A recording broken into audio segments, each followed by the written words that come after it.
할렐루야. 거룩한 주일을 맞이해서 함께 예배드립니다. 모니터를 놓고 예배를 드리지만 그런 가운데도 신령과 진정으로 진심으로 예배할 수 있는 귀한 시간 되면 좋겠습니다. 성령 하나님 임재하시고 하나님 우리에게 은혜 달라는 마음으로 찬양하면서 주님께 다가가는 귀한 시간 가져볼게요.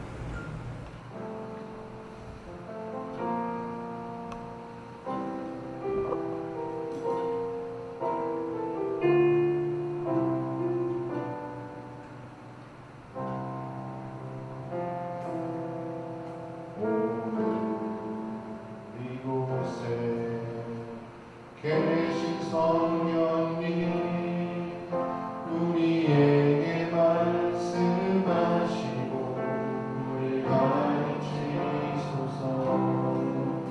같이 우리 맘 열어주시고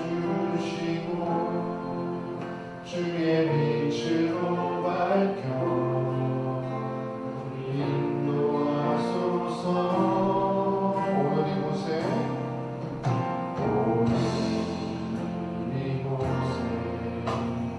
계신 성령님 우리에게 말씀하시고 우리 가르치소서. 같이 우리 맘 열어주시고 주의 빛으로 밝혀 우리 인도하소서.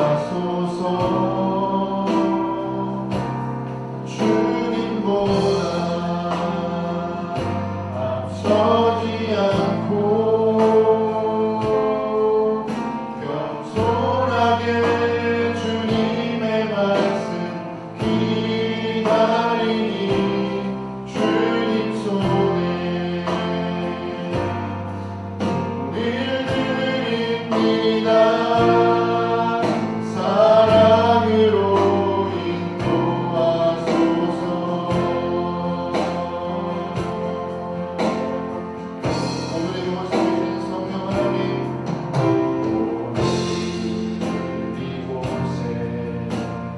계신 성령님 우리에게 말씀하시고 우리 가르치소서.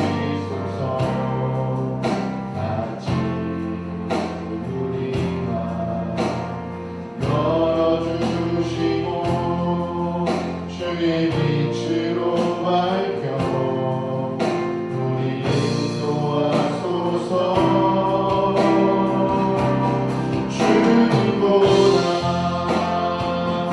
앞서지 않고 겸손하게 주님의 말씀 기다리니 주님 손에 우리를 드립니다. 사랑으로 인도하소서. 주님보다 앞서지 않고 주님보다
약속된 시간이 되어서 저희들 모니터 앞에 앉아 있습니다.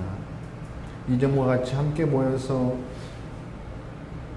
공동체가 함께 예배를 드리지 못할지라도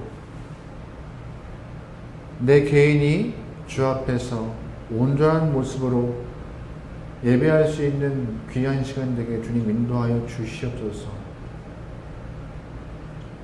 조금 안주하고 싶고 조금 편하게 드리고 싶은 예배일지라도 성령 하나님, 우리의 마음은 주님께로 달려가는 역동성 있는 예배가 되도록 우리의 삶을 붙잡으시고 이 시간을 주장하사 마치는 순간까지 살아서 역사하시는 하나님 한 분만 진심으로 예배할 수 있는 귀한 시간 되게 이끌어가 주시옵소서.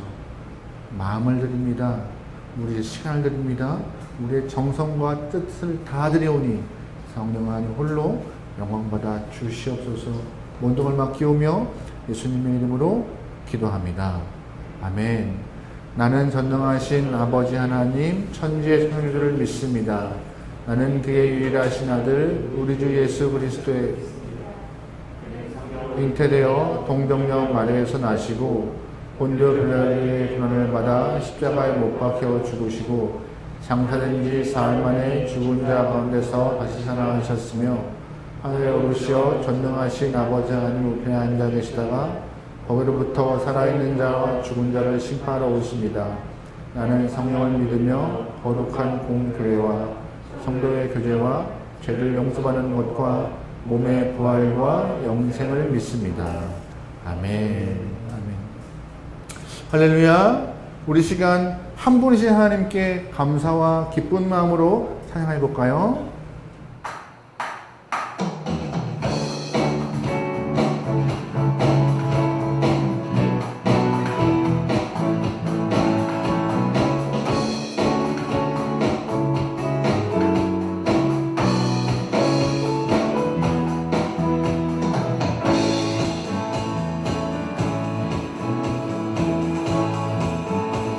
하나님의 뜻밖에 하늘 위에 주님 밖에 내가 사모할 자 이 세상에 없네. 내 맘과 힘을 믿을 수 없네. 오직 한 가지 그 진리를 믿네. 주는 나의 힘이요, 주는 나의 힘이요, 주는 나의 힘이요. 영원히 주를 의지하라. 주는 나의 힘이요, 주는 나의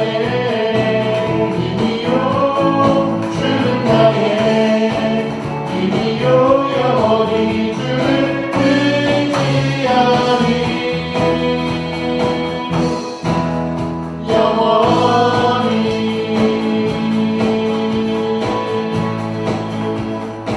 하늘 주님밖에 하늘 위에 주님밖에 내가 사모한 자 이 세상에 없네. 내 맘과 힘을 믿을 수 없네. 오직 한 가지 그 진리를 믿네. 그 진리를 믿네. 주는 나의 힘이요, 주는 나의 힘이요, 주는 나의 힘이요. 영원히 주를 의지하리. 주는 나의 힘이요, 주는 나의 힘이요, 주는 나의 힘이요. 영원히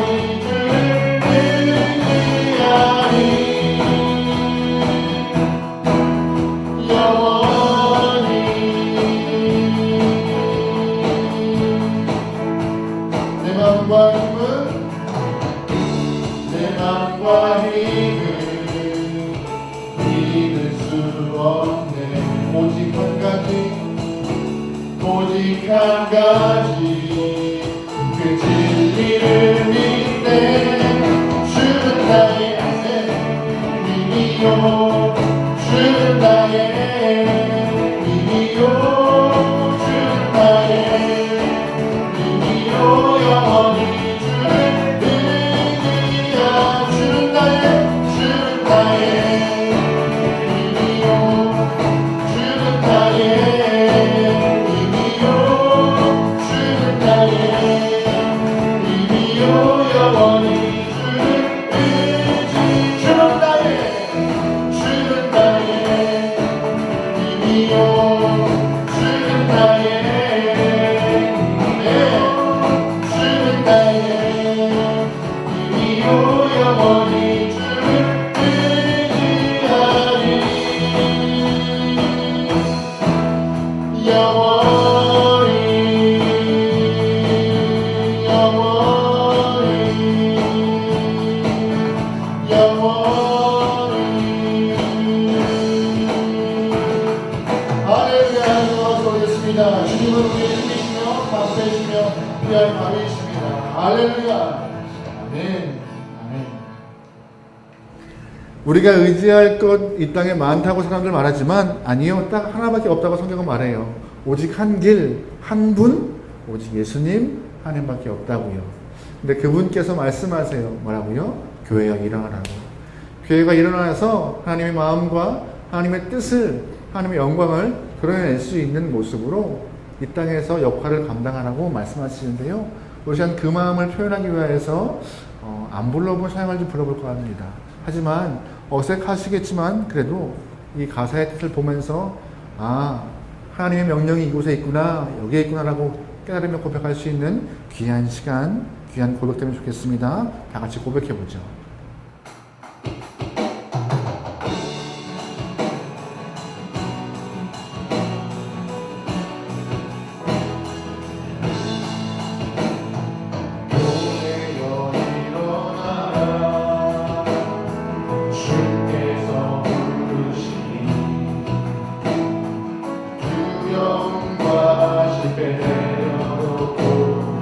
교회여 일어나라.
성도가 교회가 일어나서 이 땅에 있는 이유 딱 하나죠. 하나님의 영광을 드러내고 능력이 표현되고 하나님의 빛을 비추기 위하여서. 근데 그거 아세요? 하나님의 능력과 그의 영광과 빛을 비출 수 있는 우리가 그 원동력은 예수 그리스도의 보혈입니다. 예수님의 보혈 때문에 우리가 힘을 얻는 것이고, 예수의 보혈 때문에 생명 얻는 것이고, 생명을 가지고 주님의 마음을 표현하는 것이고 빛을 비추는 것이죠. 여러분, 그 예수의 보혈을 잊지 않고 마음에 간직하며 감사하는 영혼을 소망합니다. 매주마다, 매일마다, 분분 초초마다 그 보혈 때문에 살아갈 소망과 힘을 누릴 수 있는 모든 영혼 되면 좋겠습니다. 우리 시간 고백할 때 주님의 그 샘물과 같은 보혈이 나를 살리셨고, 샘물과 같은 보혈이 나를 정케 했으라고 고백을 해볼게요.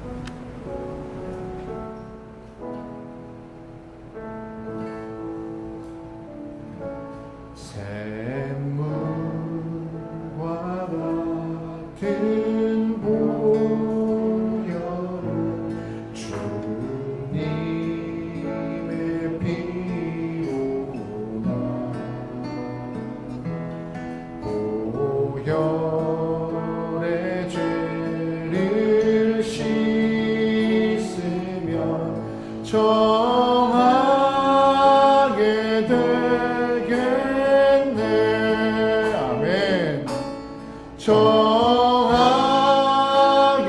되겠네. 정하게 되겠네.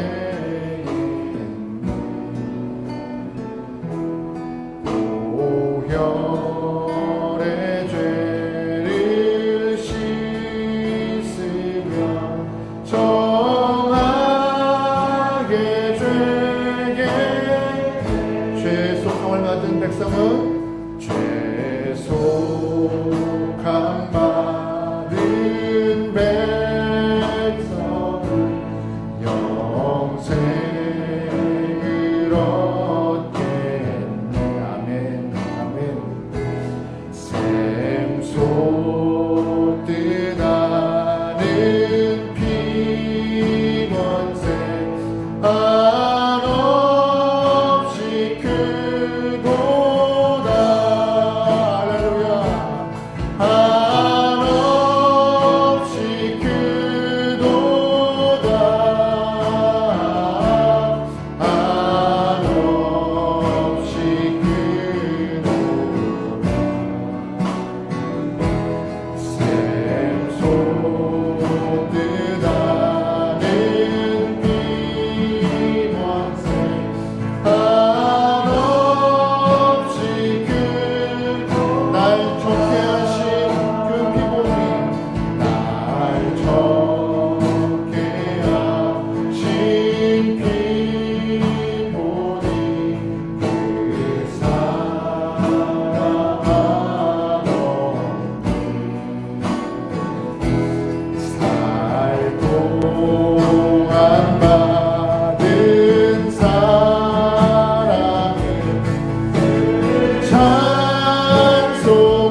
생명 주신 그 보혈에 늘 감사하며 살아갑니다. 하지만 그 감사가 하나님 예배당 안에서만 드러나는 감사가 아니라 매 삶에서 순간마다 주님을 떠올리며 감사할 수 있는 성도가 되게 도와 주시옵소서. 나에게 새 생명과 삶의 목적과 이유를 허락하신 그 예수의 보혈로 무장하여 주의 명령을 따르고 순종하는 그리하여서 아름답게 이 땅에서 빛과 소금의 역할을 감당하여 주님께 영광 돌리는 성도가 되게 도와 주시옵소서. 하나님, 주님께 영광을 돌린다 고백하지만 빛과 소금의 모습을 감당하여 아름다운 믿음의 길을 간다 고백하지만 너무나 쉽지 않은 길이 이 믿음의 길인 것 같습니다. 우리의 욕심과 부딪히고 우리의 교만과 부딪히고 우리의 죄악과 부딪히는 우리의 영혼을 주님 보호하사 하나님 안에서 정말로 신실한 믿음으로 살아갈 수 있도록 우리의 순간순간의 삶을 주님 인도하소서.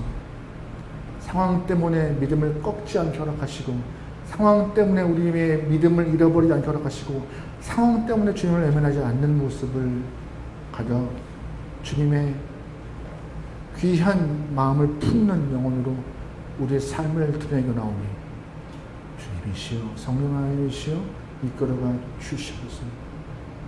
오랜 기간 동안 코로나로 나라가 또한 많은 사람들이 어려워하고 있습니다. 어렵다는 말 이상으로 고통스러워하고 있습니다. 하나님, 우리 모든 영혼들의 고통을 아시는 주님께서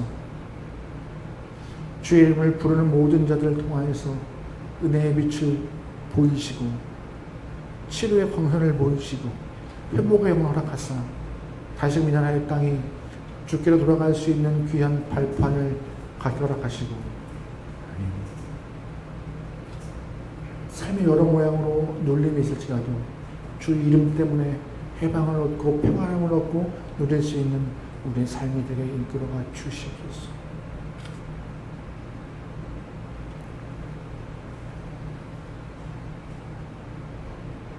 나라와 민족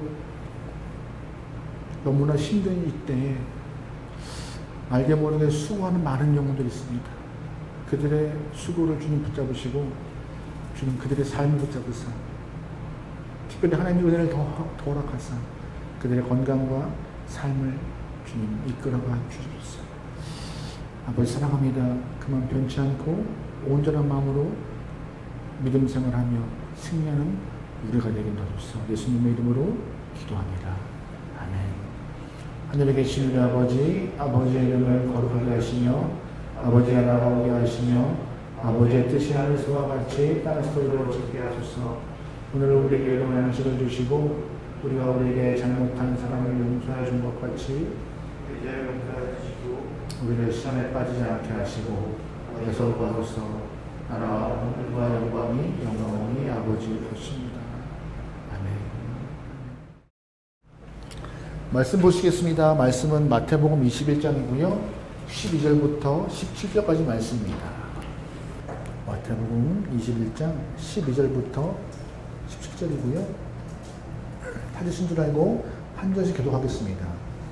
예수께서 성전에 들어가사 성전 안에서 매매하시는 모든 사람을 내쫓으시며 돈 바꾸는 사람의 상과 비둘기 파는 사람들의 의자를 불러 엎으시고 내게 대신에 기록된 바 내 집은 기도하는 집이라 일컬음을 받으리라 하거늘 너희는 강불의 소굴을 만드는도다 하시니라. 맹인과 저는 자들이 성전에서 예수께 나오매 고쳐주시니 그 사장들과 서기관들이 예수께서 하시는 이상한 일과 또 성전에서 소리질러 선나 다윗의 자손이여 하는 모든 보고 놓아요. 예수께 말씀하되 그들이 하는 말을 듣느냐. 예수께서 이르시되 그렇다. 어린아기와 젖먹이들이 입에서 나오는 찬미를 온전하게 하셨나이다 함을 너희가 읽어본 일이 없느냐 하시고 그들을 떠나 성 밖으로 아멘. 방금 읽은 말씀을 통하여서 어떤 모습입니까? 라는 제목으로 말씀을 나누겠습니다. 설교 시작부터 여러분에게 좀 질문 하나 드리고 말씀을 좀 시작할게요. 여러분 혹시 전략적 요충지가 어떤 뜻인지 아세요? 전략적 요충지. 뭐 여러 가지 의미가 있겠지만 그냥 간단하게 말하면 굉장히 중요한 곳이라는 얘기를 하고 있는 것이에요. 71년 전 이 땅에 굉장히 어려운 일이 발생했습니다. 바로 6.25죠. 6.25가 있던 그 3년 동안의 시간에 수많은 전투가 발생했습니다. 그 가운데 1950년에 그 전략적 요충지로 인하여서 수많은 젊은이가 피를 흘린 전투가 있어요. 어딘지 아세요? 바로 백마고지 전투입니다. 백마고지는요, 철원 북쪽에 있는 땅인데 높지 않은 산인데 그 산을 점령하기 위해서 1952년 10월 6일부터 15일까지 대략 열흘 동안 아주 굉장한 전투가 일어났다고 합니다. 그 10일 남짓되는 그 싸움 가운데 24번이나 고지의 주인이 바뀔 만큼 처절한 싸움이었고요. 중공군 13,000명이 거기서 죽을 만큼 아주 굉장히 목숨을 다하여서 사력을 다하는 중요한 전략 요충지를 찾기 위해서 애쓰는 전투라고 합니다. 백마고지가 400m도 안 되는 그런 낮은 산인데요. 왜 그 땅이 중요하냐면 철원 지역 또한 평강 지역, 김화 지역 이 세 지역을 잇는 그 중앙에 있대요. 이 백마고지 하나를 통하여서 이 중앙에 있는 동부전선을 다 어떻게 이렇게 중앙에 있는 이런 동부전선이 바뀔 수 있는 아주 중요한 판도기였기 때문에 이 고지 하나가 낮은 이 고지 하나가 굉장히 중요했던 그런 곳이라고 말하고 있습니다. 전략적 요충지라고 설명하기에 딱 좋은 예인 것 같긴 하죠. 이 같은 원리로요. 오늘 본문에서 예수님께서 나귀를 타고 이제 예루살렘으로 들어가셨습니다. 그러면 전략적으로 정말 예수님이 본인이 메시아라는 것을 드러내기 위해서 가장 먼저 가야 할 곳은 어디였을까요? 전략적으로요. 이 백마고지와 같이 전략적 요충지와 같이 예루살렘에 들어가신 예수님께서 나 유대의 왕이야, 이 땅에 구원자로 온 인물이야 라고 표현하기 위해서 가장 먼저 가야 될 전략적 요충지가 어디였다고 생각하세요? 만약에 예수님께서 오늘 본문과 같이 성전이 아니라 헤롯 궁전 아니면 로마 총독이었던 빌라도 관저로 갔다면요, 상황이 바뀌었을 것이에요. 그곳에서 예수님이 갖고 계신 능력을 보이면서 이 땅에 이스라엘의 독립과 이스라엘 사람들을 향하여서 내가 왕으로 왔다고 하는 순간 아마 크게 역사는 또 한 번 다른 방향으로 흘러갔을 거예요. 그런데 중요한 것은 오늘 본문에서 보시는 것과 같이 예수님은 헤롯 궁전, 빌라도의 관저가 아니라 어디로 가셨어요? 성전이에요. 우리가 보기에는 성전은 전략적 요충지가 아닌데 예수님은 그쪽으로 가셨습니다. 왜요? 성전이 신앙의 요충지이고 성전이 하나님의 뜻을 받고 온 예수님의 마음을 가장 잘 드러날 수 있는 중요한 장소이기 때문에 예수님이 이 땅에 오신 이유는요, 또한 예수님이 이 땅에 세우신 나라는 이 땅에 속한 나라가 아니었어요. 하나님 뜻을 품은 하나님 나라를 세우는 것이 주의 목표였습니다. 예수님이 메시아라는 것을 드러나기 위해서 뭐 왕궁이나 총독의 관저가 아니라 성전에 가신 이유는 구약의 제사가 완성되는 그 성전, 하나님과 인간의 관계가 그런 이루어지는 성전이 바로 내가 하나님의 뜻을 품고 온 곳이라고 표현하기에 가장 알맞은 곳이기에 그쪽으로 가신 것입니다. 우리가 생각하는 것과는 다른 방향으로 흘러가신 것이죠. 그런데 오늘 본문을 보면요, 예수님이 성전에 가셔서 굉장히 흥분하시고 화나시는 모습을 보이세요. 어디에서도 이런 모습 보이지 않았는데 오늘 본문에서만 아주 거친 남자의 모습을 보이세요. 이 짧은 사건을 통하여서 우리가 예수님의 마음과 하나님의 뜻이 어디에 있는가, 또한 교회가 어떤 모습이 되는가, 여러 가지 복합적인 의미가 담겨있는 본문인데 오늘 그 의미를 좀 알아보도록 하겠습니다. 첫 번째, 우리가 본문에서 주목할 부분은 바로 성전에 들어가신 예수님께서 성전 안에서 매매하는 많은 영혼들을 다 쫓아내셨다는 것입니다. 우리 12절 말씀 읽어볼게요. 시작. 예수께서 성전에 들어가사 성전 안에서 모든 사람들을 펼치시며 눈과 보는 사람들의 삶과 눈이 파는 사람들의 의자를 불러주시고. 아멘. 우리는 일반적으로 장소에 따른 그런 이미지가 다 있어요. 여러분이 학교 하면 떠오르는 이미지가 뭐세요? 학교. 뭐 칠판과 책상, 선생님, 아이들 조용하게 공부하는 모습 떠오르고 계시잖아요. 그럼 반면에 놀이공원 하면 어떤 모습 떠오르세요? 소리 지르고 앞에 이렇게 평소에 하지 않던 이런 미키마우스 머리띠를 띠고 막 즐겁게 웃는 모습이 떠오르잖아요. 근데 반대로 놀이공원에서 점잖게 양복 입고 앉아있는 모습이라고 생각한다. 아니면 학교에서 놀이공원처럼 머리띠하고 막 안 어울리지 않을까요? 우리는 다 장소마다 그런 이미지가 있어요. 학교, 뭐 놀이공원, 병원, 교회. 성전도 마찬가지예요. 우리가 성전을 향해서 갖고 있는 이미지는요, 그렇게 막 요란스럽거나 막 그렇게 시끄러운 곳이 아니에요. 그리고 또한 우리가 성전을 갖고 있는 이미지가 하나가 그런 거룩한 곳이라는 이미지를 갖고 있어요. 예수님도 그런 이미지를 갖고 성전에 가신 것이죠. 그런데 성전에 가보니 막상 어떤 모습이 발생해요? 장사꾼들, 매매하는 사람들, 돈 바꾸는 사람들, 비둘기 파는 사람들을 인하여서 성전이 아주 시장과 같은 모습으로 바뀌어 있던 것이었어요. 그런 모습에 분노하여 예수님은 성전 안에서 매매하는 모든 사람을 다 쫓아내시는 모습이 본문의 사건입니다. 그러면 질문 드려보죠. 그러면 우리가 갖고 있는 성전의 이미지, 거룩하고 좀 이렇게 좀 고요하고 좀 이렇게 좀 조용할 것 같은 성전이 왜 이렇게 시장과 같은 모습으로 장사하는 사람들로 가득했을까요? 이것은 사람들의 편리함 때문입니다. 편의 때문에. 여러분 잘 아시겠지만 하나님께서 명령하신 제사는요, 제물이 필요했어요. 제물은 조건이 하나 있죠. 어떤 조건? 흠과 티가 없는 제물이었어야 돼요. 그래서 구약에 보면은요, 제물을 뭐 소나 양이나 제물을 집에서 잘 준비해 와요. 그 제물에 끌고 가서 성전까지 가야 되는데 어떻게 가야 돼요? 흠과 티가 없게. 근데 만약에 가다가 중간에 흠과 티가 생겼어. 그럼 어떻게 돼요? 다시 집에 가야 돼요. 집에 가서 다시 흠과 티가 없는 것을 골라서 다시 가야 돼요. 굉장히 번거롭고요, 어려운 일이었어요. 그 가는 길 동안 그 제물을 지킨다는 것이. 그만큼 그 예배를 드리는 자세와 마음이 얼마나 필요한지에 대해서 언급하고 있는 본문이긴 하죠. 근데 중요한 것은 상인들이 그 사람들의 번거로움을 알아채린 거예요. 그래서 성전 밖 좀 멀리서부터 좀 멀쩡한 양과 소를, 비둘기를 미리 준비해 놓고 사람들은 거기서 매매하시도록 했던 것인데, 성 밖에 있던 장사꾼들이 점점 얼로 들어와요? 성전까지 들어오게 되는 거예요. 그러다 보니 그 편의성을 제공한다는 이 미명하에 성전의 이미지가 바뀌어버린 것이죠. 그러면 그 모습을 보고 있던 제사장들 어떻게 했을까요?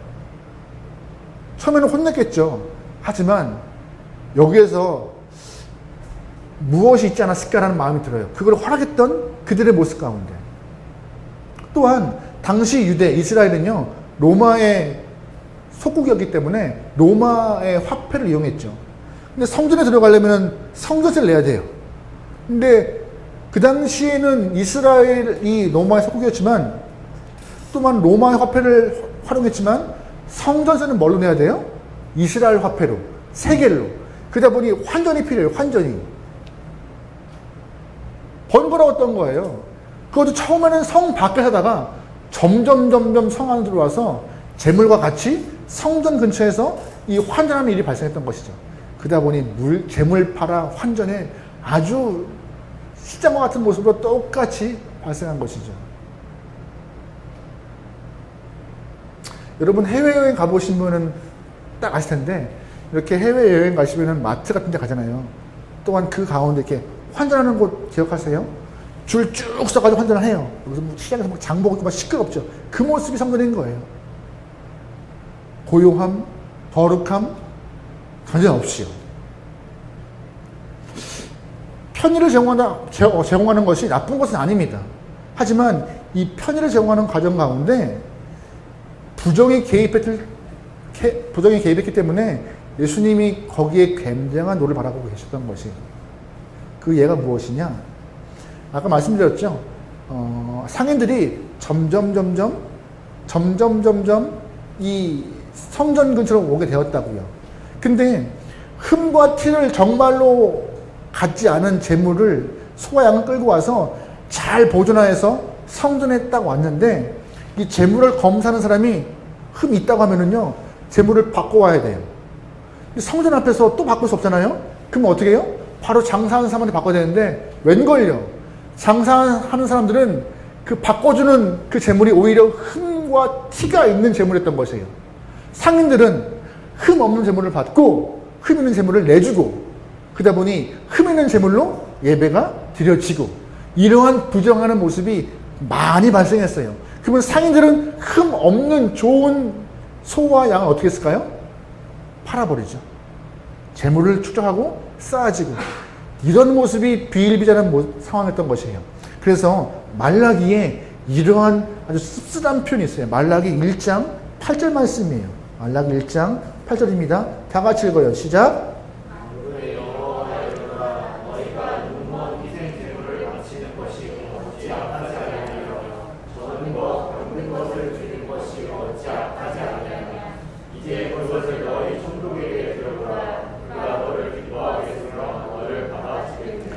눈먼 것, 병든 것, 저는 것들을 드렸대요. 말라기 1장 13절에 또 이런 표현이 있어요. 같이 한번 읽어볼게요. 시작.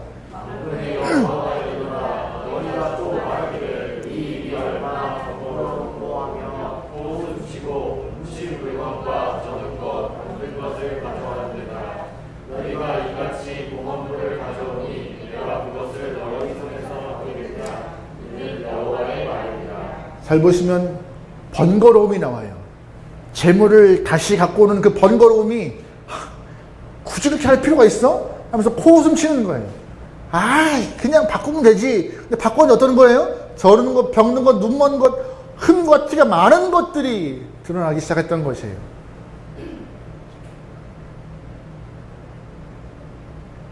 그래서 성경을 연구하는 많은 학자들이 성전에서 팔고 있었던 이런 형편없는 재물들, 이런 상황들은 그 당시에 제사장들과 종교적 리더들이 상인들과 뒷거래가 있었기에 가능한 일이라고 말하고 있다는 얘기예요. 상인들도 부정했고 그 당시에 제사장들 리더들이 이러한 모든 뒷거래가 있었기 때문에 원치 않은 상황들이 발생하여서 게다가 환전도 하잖아요. 환전도 높은 고리를 띄어서 말도 안 되는 상황들이 발생했던 것이죠. 게다가 특별히 예수님이 오늘 본문에 예루살렘 성으로 들어가시던 그 상황이 6월절 근처였어요. 6월절 언제인지라 사람들도 많고 성전에 장사하는 사람도 많고 그래서 성전은 성전 같은 모습이 아니라 그냥 예루살렘 시장과 같은 모습이라 해도 다를 것이 없는 모습이었던 것이죠. 그래요. 세상 그럴 수 있어요. 장사꾼들은 그럴 수 있습니다. 정치인들도 그럴 수 있습니다. 하지만 성전은 그러면 안 되는 거였어요. 왜냐하면 성전은 거룩한 곳이기 때문에. 왜 거룩해요? 성전은요 예전부터 하나님의 임재가 있는 곳이에요. 또한 성전은요 그 성전에서 내 죄를 주 앞에 고백합니다고 제사를 드리면서부터 용서함이 발생하는 곳이고 용서함을 통하여서 은혜 받는 곳이 성전인 것이에요.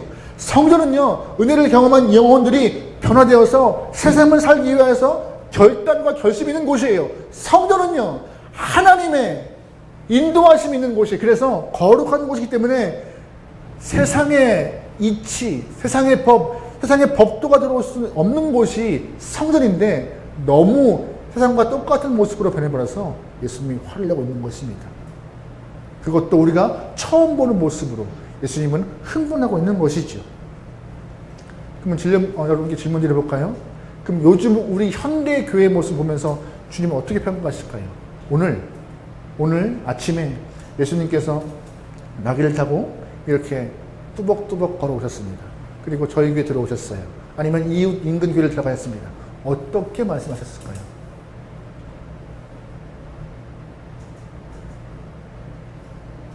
오늘 본문과 같은 모습으로 지금 대한민국 한국 상동에 있는 이 교회들을 평가하지 않았으면 좋겠습니다. 그렇게 안 되길 소망합니다. 많은 학자들이 대한민국 교회들의 미래를 부정적으로, 비관적으로 봐요. 예전에 1960년대, 70년대 교회를 다니시던 분들이 저 신앙인입니다, 저 교회 장로예요 라고 하면은 아, 저 사람 믿을 만한 사람이구나 라고 하는 그런 표현이지만 지금은 코웃음 치는 이야기예요. 작년에 2020년 2월 기준으로 인하여서 기윤실에서 한국교회 신뢰도를 조사한 적이 있어요. 2020년 2월 코로나 전이에요. 바로 직전에 31%가 한국교회를 신뢰한다고 했어요. 그래, 아직까지 교회는 괜찮은 곳이야. 근데 2021년 2월에 다시 한번 이 코로나 시대를 맞이한 한국교회에 대한 신뢰를 조사했어요. 어떻게 나왔을까요? 21%예요. 1년 사이 10%가 떨어지는 거예요. 복잡한 이유가 있겠죠. 복잡한 이유.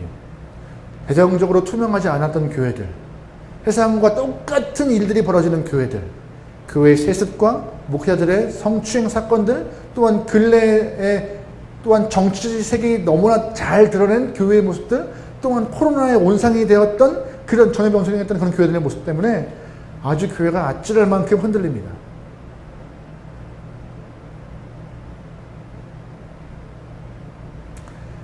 그럼에도 저는 감히 말씀을 드립니다. 세상은 교회를 향하여서 20%만 희망을 갖고 있지만 아니요. 교회는요, 세상의 유일한 희망입니다. 왠지 아세요? 예수님께서 그 어떤 것보다 예루살렘에 들어오셔서 가장 처음으로 갔던 곳이 성전이기 때문이에요. 성전을 통하여서 은혜를 경험할 수 있는 곳이고, 성전을 통하여서 용서함 받는 곳이고, 성전을 통하여서 삶을 할 수 있는 곳이고, 성전을 통하여서 주 앞에 갈 수 있는 곳이기 때문에 마찬가지예요. 지금까지 교회의 모습이 어떠할지라도 교회가 제 모습을 찾는다면은, 교회가 원래의 모습과 원래의 자세로 쓴다면은요, 교회로 오지 않으면요, 구원받을 길이 없는 거예요. 왜? 교회로 통하여서 예수님이 수고되기 때문에. 교회가 바로 쓰는 순간 교회는요, 세상에 빛이 될 수밖에 없는 상황인 것입니다. 그래서 교회가 희망이에요. 지금 우리가 솔직히 우리의 잘못 때문에 교회가 그렇게 신뢰도가 떨어질지라도 원래 주님이 품었던 뜻은 교회가 세상에 빛이며 희망으로 세워주기 위해서 이 땅에 곳곳에 교회를 세워놓으셨던 것이에요. 독일 세상이었던, 그리고 또한 형대적 이론을 발견했던 아인슈타인이 노후의 신앙을 갖고 이런 말을 했다고 합니다. 자기는 평소에 특히 젊었을 때 교회를 경멸했고 무시했대요. 말도 안 되는 모습들, 말도 안 되는 이야기들을 하고 있는 것이 교회였기 때문에. 하지만 자신의 자신의 조국 독일이 어두워졌을 때, 즉 나치의 통치로 인해서 굉장히 힘들었을 때 가장 경멸하고 무시했던 교회가 유일하게 독일 민족의 희망이 되었다라고 하더라고요. 또한 자신의 삶이 이제 끝이 보일 때 자신의 영혼이 위로받고 안식을 취할 곳은 교회밖에 없더라. 나는 그래서 교회로 갈 수밖에 없더라고 아인슈타인이 말년에 그런 고백을 했다고 합니다. 저는요, 하나님이 교회를 얼마나 아끼시는지, 얼마나 소중히 여기시는지 오늘 말씀을 통하여서 우리는 꼭 알아야 하는 것입니다. 지금 교회가 세상에서 신뢰를 얻지 못할지라도 교회가 바로 쓰면, 교회가 하나님의 마음을 제대로 표현하여서 이 땅에 하나님의 마음을 드러낸다면 세상은 변할 것이고, 교회는 이 땅의 빛으로 온전히 쓸 수 있다는 것을 꼭 기억하면 좋겠습니다. 두 번째, 본문을 통해 기억하는 것은 우리가 예수님이 성전을 향하여 선포하신 말씀이세요. 어떤 말씀이냐? 내 집은 뭐 하는 집이라고요? 기도하는 집이라고요. 우리 13절 말씀 읽어볼게요. 시작. 그들에게 이르시되 기록된 바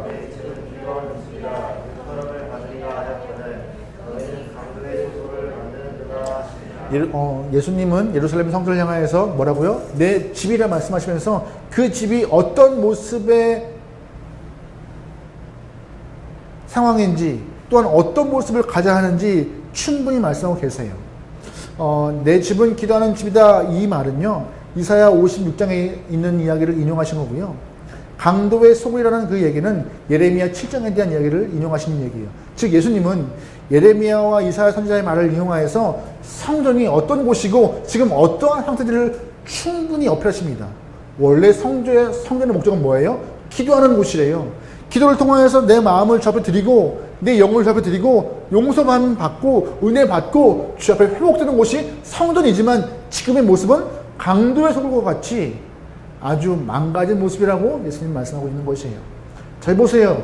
기도의 본질은 교회의 본질, 성전의 본질은 뭐라고요? 기도하는 곳, 기도라고요. 그래서 교회는요, 기도로 승부하는 곳입니다. 에드워드 바운스라는 사람이 기도에 능력한 책에서 이런 말을 했어요. 현대 교회가 필요한 것은 새로운 조직 기반한 방법 아니다. 기도하는 사람, 기도에 능숙한 사람이 필요할 뿐이라고 고백한 그런 문구가 있습니다. 교회가 교회다워지는 것, 아까 설교 초반에 언급했던 것과 같이 교회가 교회다워질 수 있는 것, 본래 모습을 찾을 수 있는 것은요, 바로 기도가 살아야지만이 교회가 교회다워지는 것입니다. 교회가 기도 잃어버리면요, 종이 호랑이와 똑같이 되는 것입니다. 종이 호랑이 우습죠? 우습죠. 앞에 이야기를 좀 더 언급하자면은 요즘 교회가 힘을 잃는 것은 많은 분들이 기도 시간을 빼앗겨 버렸고 잃어버렸기 때문에 말씀하시더라고요. 코로나 이전부터 교회는 기도의 불이 들면 꺼지고 기도의 자리가 비어있고 기도의 시간이 줄어가고 있고 그러다 보니 교회는 기도하는 집이 점점점 안 되고 있었다라고. 그래서 마귀가 하는 일은 무엇이에요? 기도하는 것을 방해하는 것이죠. 기도하는 대신 물질의 안정과 육체가 재미있다는 일들 또한 만족스러운 일을 주면요, 기도 안 하게 되는 인간의 습성을 잘 이용하고 있는 것이에요.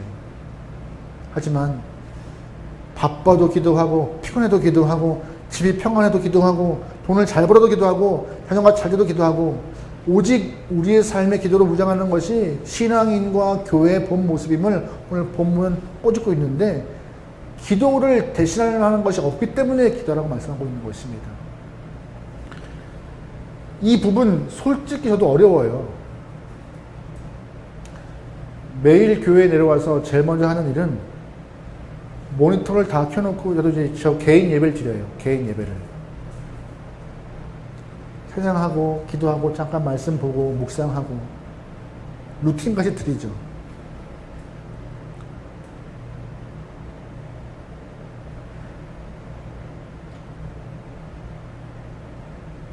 근데 그거 아세요? 목사인 저도 솔직한 고백이지만 혼자 이 안에서 가끔씩은 귀찮을 때가 있어요. 몸이 안 좋은데 그냥 쉴까? 오늘은 좀 몸이 좀 그런데 기분이.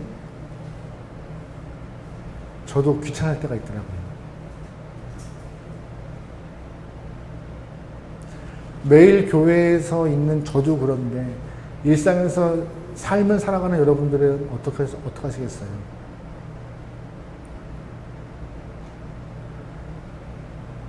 작정하지 않고 내가 시간을 따로 떼어서 기도하겠다, 말씀 보겠다 하지 않는 이상 24시간 중 우리가 하나님과 가까이 할 수 있는 시간은 1분도 안 돼요. 1분도. 우리가. 그러면서 소망하죠. 하나님이 나의 구원자가 된다고 고백하고 그 구원의 손길이 내 삶을 바꿔주셔서 소망하죠. 24시간 중 23시간 59분은 다른 데 마음을 두고 있으면서.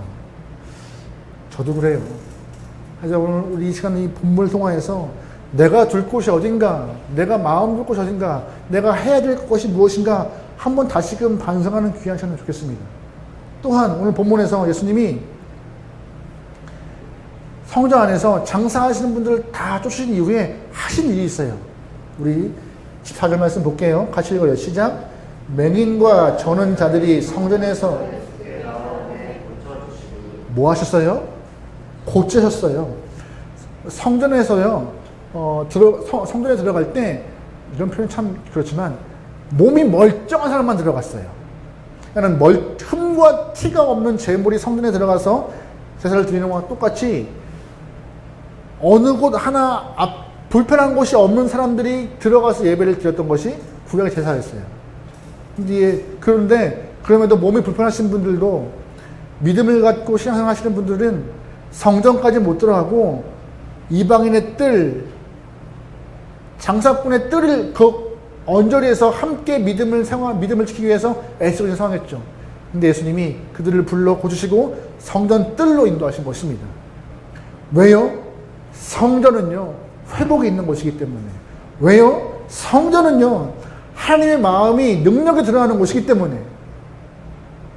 기도가 있는 성전에서 어떠한 일이 드러나는 거예요? 이렇게 회복이, 치유가, 변화가 있는 곳이기 때문에 예수님은 장사꾼의 소굴되었던 그들을 다 쫓으신 이후 맹인과 초혼자들을 다 고쳐 예배자로 부르시고 하나님의 능력을 체험하셨습니다. 왜요? 기도하는 집이기 때문에.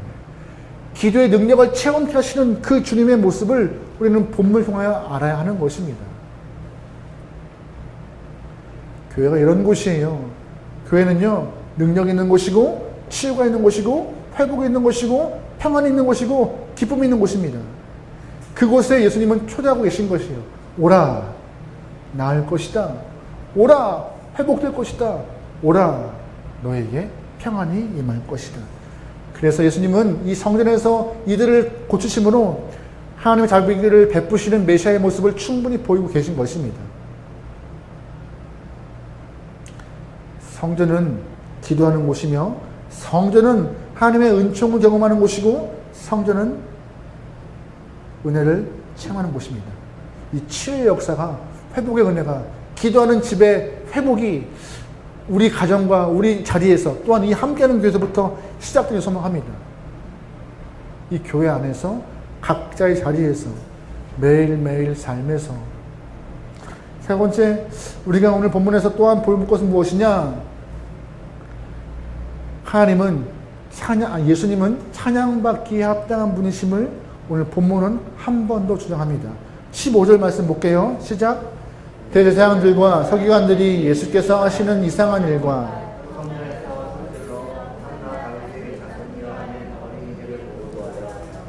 잘 보시면 15절이 둘로 나누어져요. 대제사장과 서기관들은 예수님이 하시는 모습을 어떤 일로 평가해요? 이상한 일이요. 놀라운 일이지만 이상한 일이요. 왜요? 성전에서 상을 뒤엎는 일 이상한 일이고, 또한 맹인과 전사를 고치는 일 놀라운 일이에요. 그걸 보았어요. 그런데 그들은 예수님을 찬양했나요? 안 했어요. 보고 이상하다라고만 평가했지. 그렇지만 누가 예수님을 고백해요? 성전 안에 있던 어린이들이 보고 찬양하는 거예요. 호산나 다윗의 자손이요. 예수님이 예루살렘 성전으로 들어오시는 과정 가운데 많은 사람들이 옷을 벗고 땅에 자신의 옷을 깔아놓고 나뭇가지 흔드는 모습이 성전 안에서까지 똑같이 이루어지고 있는 것이에요. 호산나 호산나 하면서 예수가 나의 구원이시면 나의 소망이시라고요. 근데 왜 오늘 본문에서 서기관들과 제사장들이 이걸 용납하지 않아요? 자신들의 존재가 부정당하기 시작하고 자신들의 능력 없음에 또한 예수 저 시골뜨기가 뭔데라고 무시하고 있는 것이죠. 근데 그거와는 상관없이 이 어린아이들은요, 다른 거 상관없이 예수님이 어디 출신이든 뭘 배웠던 상관없이 그게 하시는 일, 성전을 뒤엎고 깨끗이 성전다운 모습을 회복시키시며 치유와 역사의 모습을 보이시는 그 모습이 진정한 메시아라고 고백하는 그 찬양을 어린아이 이유를 통하여서 하고 있는 것이 오늘 본문의 얘기입니다. 예수님은 찬양받기에 합당한 분이셨어요. 예수님은 박수받기에 영광받기에 합당한 분이셨어요.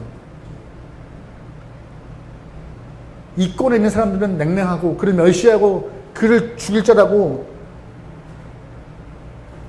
모독하지만 아무것도 모르는 어린아이들은 예수님을 높이는, 찬미하는 그런 상황이었던 것이죠. 바로 그분이 우리가 찬양해야 될 분입니다. 바로 그분이 우리의 구원이시며 바로 우리의 삶의 이유가 되는 것입니다. 우리가 이 본문의 어린아이들과 같이 온전한 모습을 위하여, 온전한 성전의 회복을 위하여서 애썼던 예수님의 모습과 치유의 은혜를 허락하셨던 예수님의 모습을 보면서 우리도 함께 예수님을 고백할 수 있는 아름다운 영광에 소망합니다. 예수님 그런 분이세요. 오늘 본문을 보시면요, 딱 하나예요. 성전 타고 나귀 타고 들어오신 예수님이 예루살렘 성에서 가장 먼저 간 곳이 어디다? 성전이다. 예수님은 성전을 향하여서 가장 큰 관심을 갖고 있다. 그것만 잘 아시면 돼요. 마지막 하나, 근데 우리는 성전 하면요, 교회 하면은 건물이 있고 돌과 나무와 인테리어 잘 되어 있는 이런 것만 생각해요. 하지만 성경은 성전을, 교회를 그렇게 말하지 않았어요. 사도 바울은 고린도 교회를 향해 이런 표현했는데요. 말씀 읽어볼게요. 오늘 3장 말씀입니다. 같이 읽어요. 시작. 너희가 하나님의 성전인 것과 하나님이 성전이 너희 안에 계신 것을 알지 못하느냐. 누구든지 하나님의 성전을 더럽히지 아니하. 하나님의 성전은 거룩하니 너희도. 한 번 더 읽어볼게요. 시작. 너희가 하나님의 성전인 것과 하나님의 성령인 너희 안에 계신 줄. 아멘. 누구든지 하나님의 성전을 하나님이 그 사람을 멸시. 아멘. 성령은 하나님이 내 안에 계시기 때문에 내 마음이 뭐라고요? 성전이래요. 그 성전을 더럽히지 않기 위해서 애쓰는 것이 성도의 목적이래요. 우리는 건물만 교회라 생각하죠? 아니요. 하나님은 이 예수의 마음을 품고 있는 우리가 성전이라고 말씀하십니다. 그러면 성전이 우리는 뭐 하는 곳이에요? 기도하는 곳이에요. 기도가 온전히 회복될 때 뭐가 일어나는 곳이에요? 회복이 있는 곳이고 은혜가 임하는 곳이고 주님의 역사가 일어나는 곳이 우리 삶에서 드러나는 것이에요. 그래서 아까 찬양 중에 이런 고백했던 것이에요. 교회여 일어나라. 교회여 일어나라. 우리를 교회로 명하신 하나님의 마음을 우리가 찬양으로 고백하기 위해서 교회여 일어나라라고 말하고 있는 것이죠. 찬양했던 것이죠. 여러분 거룩한 성전으로 이 땅에서 살고 계십니까? 이 땅에서 거룩한 성전으로 주의 마음을 드러낼 수 있는 여러분과 제가 되면 좋겠습니다. 그 목적으로 우리는 살아가는 거예요. 그 이유로 이 땅에 있는 것입니다. 그래야 20%로 떨어진 한국 교회의 신뢰도가 올라갈 것이고 교회가 소망이라는 그 짧은 문구가 진실이 되어서 많은 사람에게 영향력을 줄 것입니다. 그러기 여러분 매일 삶에서 순간마다 주의 마음을 품고 살아낼 수 있는 이 땅의 거룩한 성전 되기를 주님 축원합니다. 아멘. 이 시간 같이 좀 찬양할 때 이런 찬양을 좀 고백해 보죠. 나 주님의 기쁨 되기 원하네.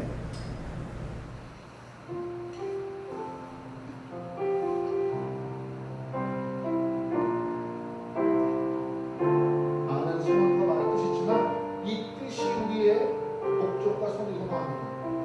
나 주님의 기쁨 되기 원하네. 나 주님의 기쁨 되기 원하네.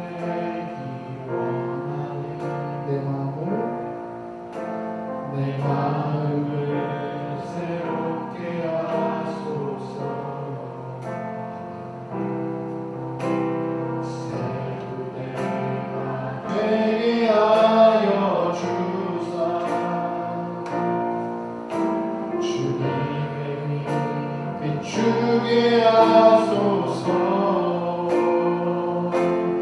내가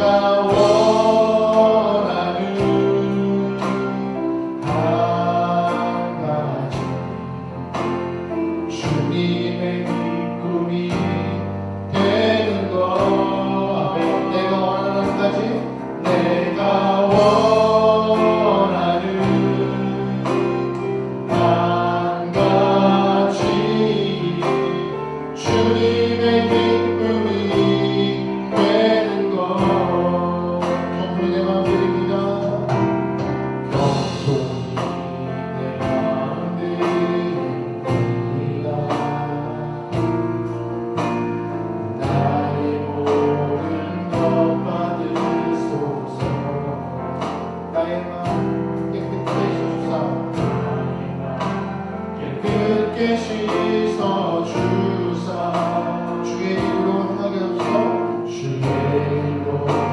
행하게 하소서.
땅에서 주님의 기쁨 되기 원합니다. 주의 성전되어서 거룩한 모습을 살기 원합니다.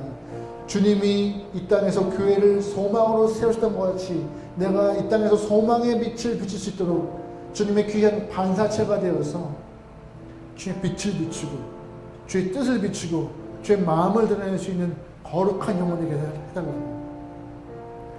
세상의 시선과 편견과 판단에 휘둘리지 않고 주의 뜻에 붙들림 바 되어 살아갈 수 있는 성도가 되게 달라고 다 같이 시간 한 목소리로 기도하셨습니다. 기도합니다. 하나님, 내가 무엇을 보고 무엇을 바라보며 어떠한 기준에서 살아가고 있습니까? 나는 주님을 사랑하고 주님의 성전이라고 고백하며 거룩함과 기도로 무장하시는 주의 귀한 성도가 되겠다였어. 오늘 예수님은 성전을 향하여서 내 집은 기도하는 집이라는 말씀을 기억합니다.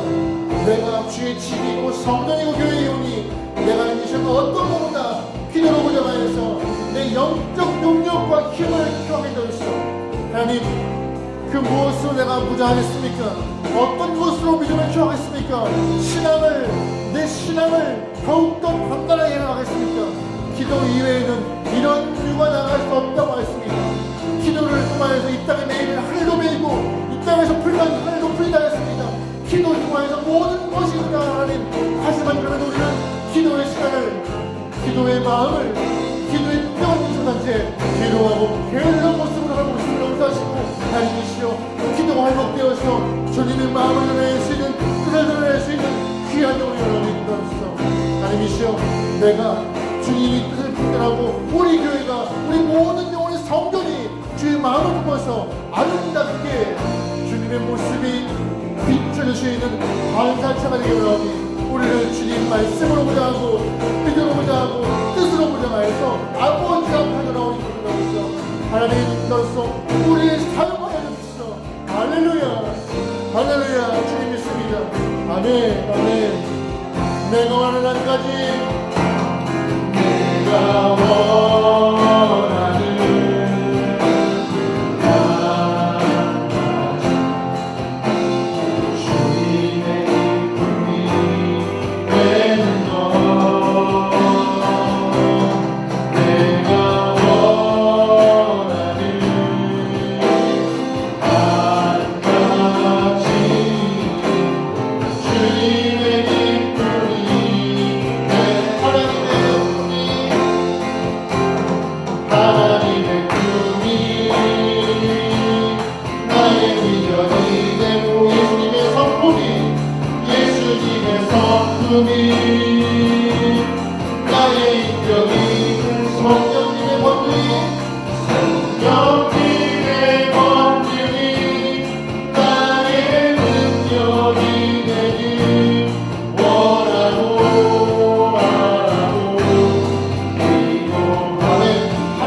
하나님, 이 땅에서 우리는 어떤 모습입니까?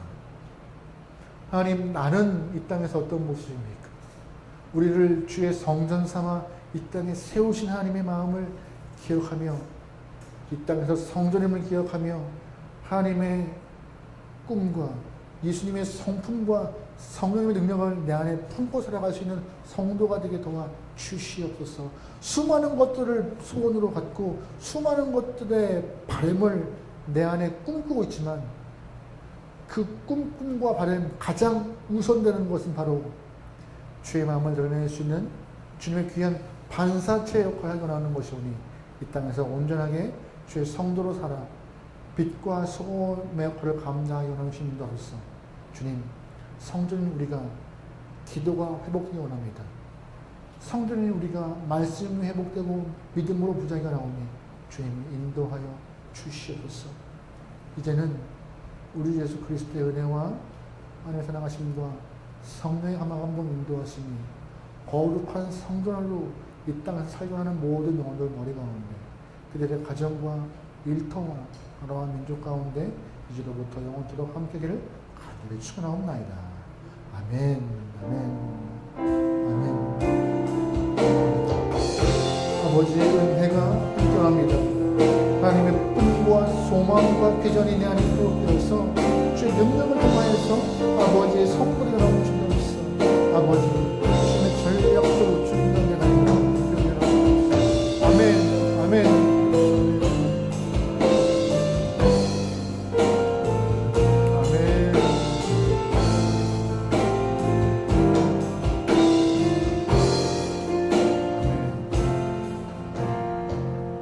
우리의 메시아이신 예수님 영광을 올리겠습니다.